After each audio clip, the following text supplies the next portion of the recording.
Hey there, it's me, Nate, and today we're going to be talking about the books I read during the month of July. I think I've read, let's see, one, two, three, four. I think about 5 books. 5 books is about what I read for July. So, starting off, this first book I don't have anymore because I already returned it.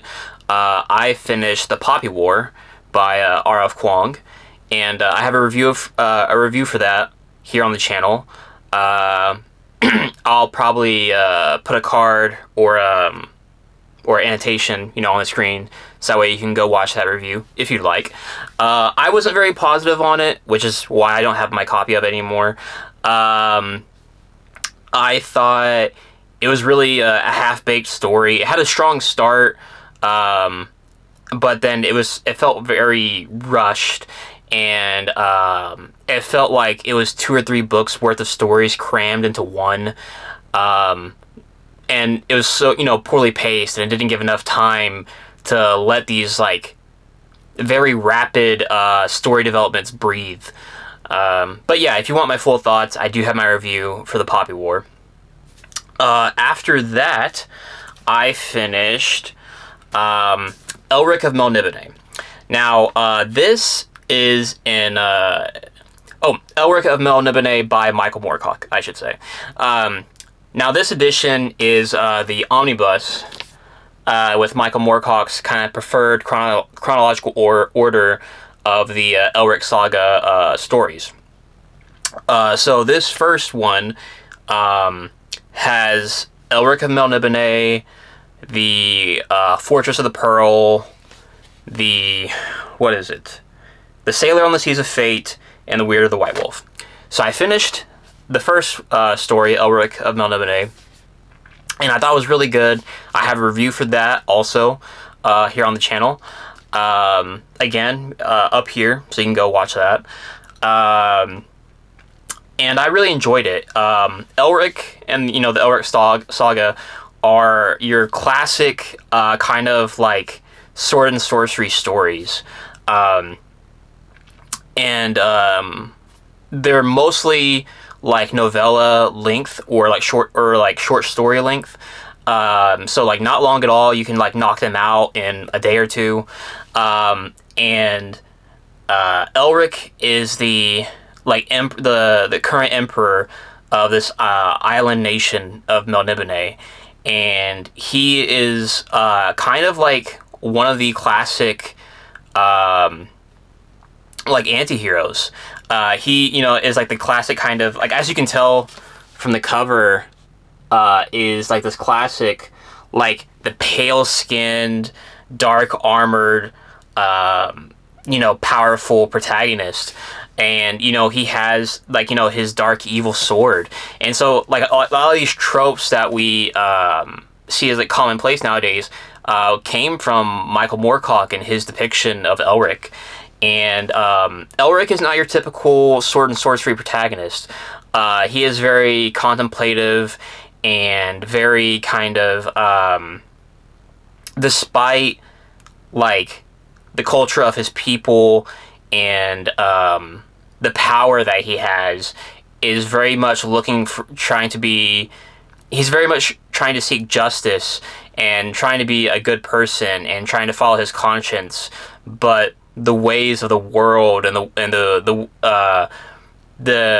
difficulties of his position kind of force his hand back over to the darkness, and that's his kind of the struggle of Elric, that he wants to be a good just ruler and good person, but he struggles with the darkness of his people and the darkness of his own power.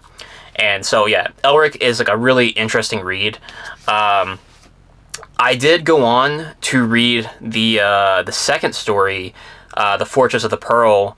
And I really didn't like it that much. I got halfway through it, and then I DNF'd that story. I do plan to continue with the Elric saga. I got 2 more stories in this one, and then after I finish those 2 stories, I'll see where I sit with the series, if I want to keep on going after that. But I do plan on reading more Elric. Then, I'm not really going to give a whole spiel about it. You know what? Hold on. I'll save this for a second. I just put out, what is it, yesterday? Yeah, yesterday, my review for The Lady of the Lake by Andrzej Sapkowski. This is the final book of the Witcher saga, not counting the 2 prequels that Sapkowski put out years later. But yeah, I put out my review for this, so definitely go watch that, hear my full thoughts. But I was incredibly disappointed. And so yeah, I'm not going to go into that here, especially since that's like a fresh video. So please, if you'd be interested, go watch my review for Lady of the Lake. And then, closing it out, so I've mentioned this a couple of times, like on my TBRs and stuff. I am reading this light novel series called Soma Spider, So What? So I already finished volume 6 earlier this month. It was great. This is actually a reread for me. I've already read the whole series. And I'm not doing individual reviews for these. Because there's 16 volumes. I don't want to do 16 volumes, 16 reviews on, like, you know, just these volumes that don't have, like, their individual titles, you know what I mean? Like each volume doesn't have, like, its own individual title or name for it. They kind of, like, I kind of think of it more as a whole. So once the series is done, I plan on making a whole video talking about the series as a whole. But yeah, I already read volume 6 earlier this month, and I'm reading volume 7 right now to close out the month. So yeah, that's basically all I read. I DNF'd a bunch, as I always do, but those are what I actually finished. So as far as I'm concerned, 5 books, that's a really solid month. And here in the next couple days, I should be getting out my July book haul video and my August TBR.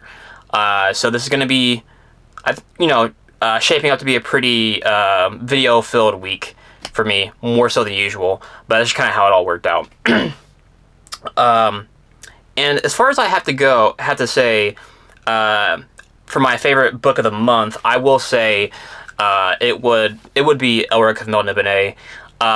Just because I was pretty sure I wasn't gonna like it, like, at all.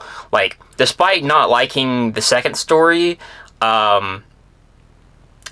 the themes and Michael Moorcock's really descriptive prose, especially when it comes to imagery, I think he's super underrated. I think Michael Moorcock's imagery when he's describing monsters and, like, landscapes, I think is, like, top notch. So yeah, definitely Elric would probably be, like, my favorite thing that I read in the month of July. But yeah, so thanks for watching the video, and please look forward to my book haul and TBR videos coming up. I should have those out in the next few days, hopefully. And if you could, like this video and subscribe to the channel, and comment down below what you read during the month of July. I'd be interested to see. And have a good day.